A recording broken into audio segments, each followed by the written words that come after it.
शाकुरा का चक्रव्यूह। चले आओ चले आओ चले आओ चले आओ चले आओ। ओह नहीं नहीं, चीख मारकर एक झटके से उठ खड़े हुए नागराज के चेहरे पे मौजूद था पसीने का तूफान और मस्तिष्क में मौजूद हलचल। फिर वही सपना जिसने मेरी रातों की नींद और दिन का चैन हराम कर रखा है। ओह, आखिर कौन है वो स्त्री जो अत्याचार के डर से भागती फिर रही है, और कौन है उस पर अत्याचार करने वाले? और मुझे ऐसा क्यों लग रहा है कि मैं उस स्त्री को जानता हूँ, जबकि मैंने अपनी याददाश्त में कभी भी नहीं देखा।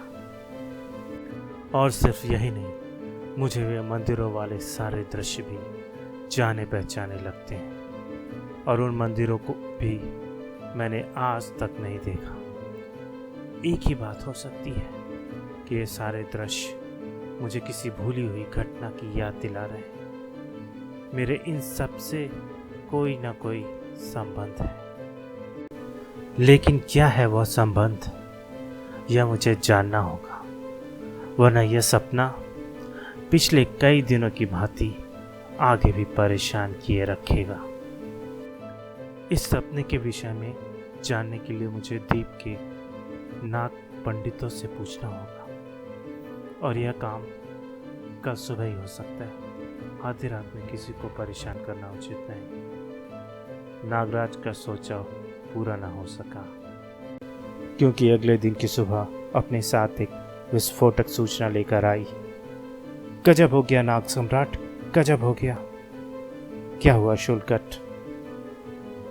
लंगारा जाति के सभी सर्प एक विशाल सेना के रूप में द्वीप के रण क्षेत्र में उपस्थित हैं और हमें युद्ध के लिए ललकार रहे हैं।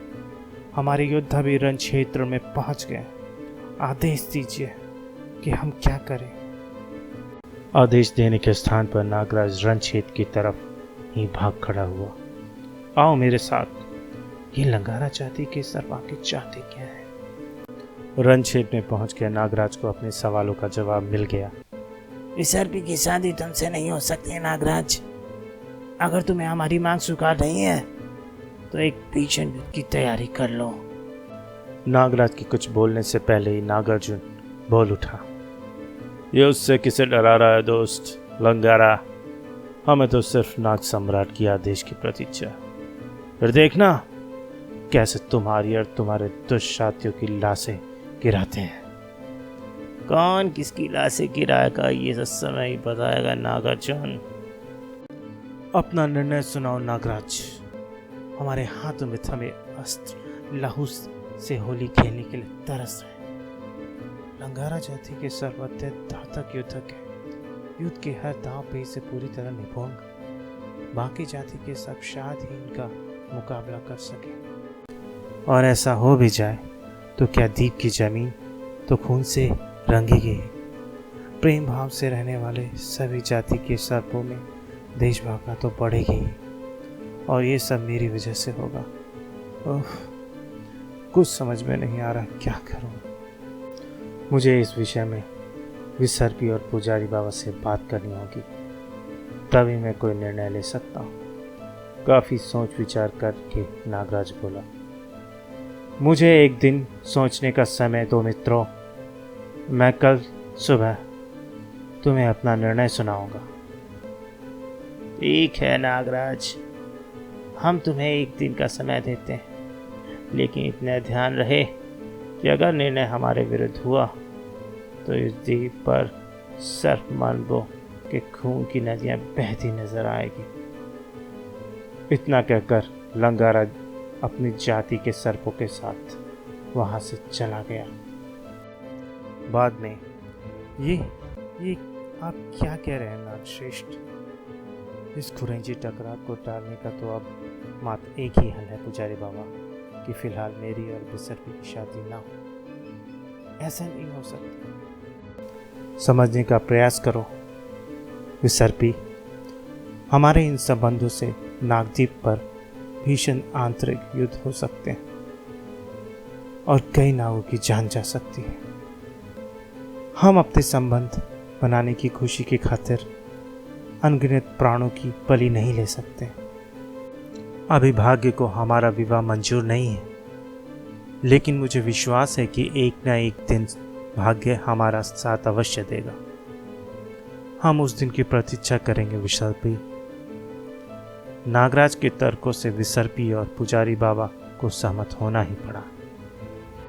अगले दिन नागराज का निर्णय सुन लंगारा जाति का हर नाग झूम झूम उठा। हम जीत गए। तुमने हमारे पक्ष में अपना निर्णय लेके भीषण रक्तपात होने से बचा लिया नाग सम्राट। अब हमारी एक छोटी सी शर्त और है। एक और शर्त? हाँ, और वह यह कि तुम्हें यह निर्णय लेना होगा कि या तो तुम यहाँ रहो या फिर बाहरी दुनिया में। ऐसा क्यों? तुम्हारा उस उड़ती चिड़िया से यहाँ आना और यहाँ से जाना द्वीप की सुरक्षा के हित में नहीं है। तुम्हारे कारण कई बाहरी शक्तियों को इस द्वीप के रहस्य का पता चल सकता है और वह शक्ति इस द्वीप पर आक्रमण करके सब कुछ तहस नहस कर सकती है। द्वीप का हित चाहने वालों को भी लंगारा की वह बात उचित लगी। लंगारा ठीक कह रहा नागश्रेष्ठ। आपको अति महत्वपूर्ण निर्णय लेना ही होगा। नागराज अजीब पेशोपेश में फंस गया। वैसे तो मैं यहाँ आते समय काफी सावधानी बरतता हूँ, लेकिन फिर भी लंगारे की बात को भी नज़रअंदाज नहीं किया जा सकता। आजकल रडार पद्धति काफ़ी विकसित हो गई है। अगर कोई चाहे तो मेरी लाख सावधानियों के बावजूद भी मेरा पीछा करते हुए यहाँ पहुँच सकता है, लेकिन इस समस्या का हल समझ में ही नहीं आ रहा है। कैसे छोड़ दूँ उस बाहरी दुनिया को जिसमें मौजूद हजारों लाखों अपराधियों को निस्तनाबूद करने का बीड़ा मैंने उठाया है, और कैसे त्याग दूं इस नागमणि द्वीप को जिसका मैं राजा हूं और राजा का धर्म होता है अपनी प्रजा की रक्षा करना। कर्तव्य और धर्म की इस लड़ाई में आखिर जीत हुई धर्म की। खड़े होकर नागराज ने अपना निर्णय सुना दिया। मैं घोषणा करता हूं कि अब सदैव इसी द्वीप पर रहकर आपकी सेवा में रत रहूंगा। नागराज के इस निर्णय पर जय जयकार कर उठा द्वीप का एक एक नाग मानव। नाग सम्राट नागराज की जय। सम्राट की उड़ने वाली यांत्रिक चिड़िया को नष्ट कर दिया जाए। अब सम्राट को इसकी कतई आवश्यकता नहीं। तोड़ा जाने लगा नागराज का हेलीकॉप्टर।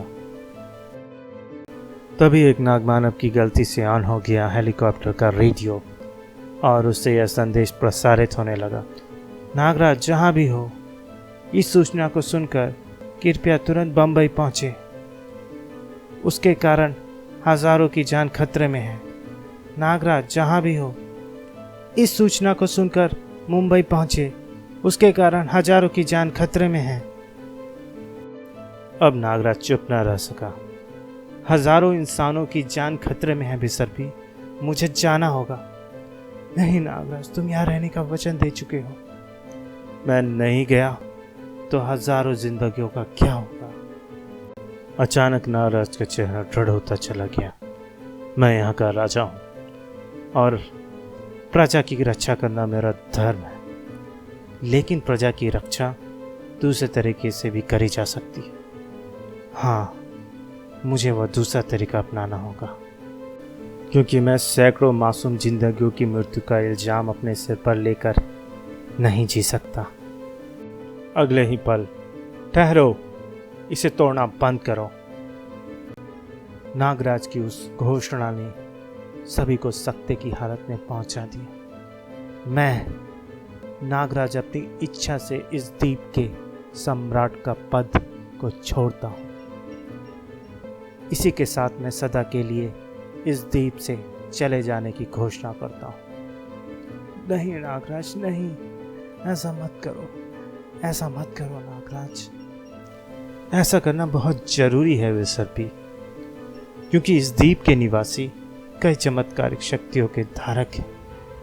वे अपनी रक्षा स्वयं करने में सच में हैं, जबकि बाहरी दुनिया में ऐसे अनगिनत प्राणी हैं जो अपनी रक्षा तक नहीं कर सकते, और उन पर अत्याचार करने वाले क्रूर और शक्तिशाली प्राणी भी वहां पर कई हैं। उन क्रूर प्राणियों से मुकाबला करने के लिए बाहरी दुनिया वालों को मेरी सख्त जरूरत है। नागराज के फैसले का कुछ और ही मतलब निकाला नागमांगो ने। आपने हमारा सम्राट होकर हमें छोड़ने का निर्णय लेके अच्छा नहीं किया, इसलिए जाते जाते एक निर्णय आप हमारा भी सुन चाहिए। आज के बाद आप हमारे लिए अजनबी। अगर आपने फिर कभी इस द्वीप पर प्रवेश करने का प्रयत्न किया तो आपको मौत के घाट उतार दिया जाएगा। उफ, ये सब मुझे गलत समझ रहे, लेकिन मुझे इनकी परवाह नहीं। मुझे हर हाल में यहाँ से जाना है।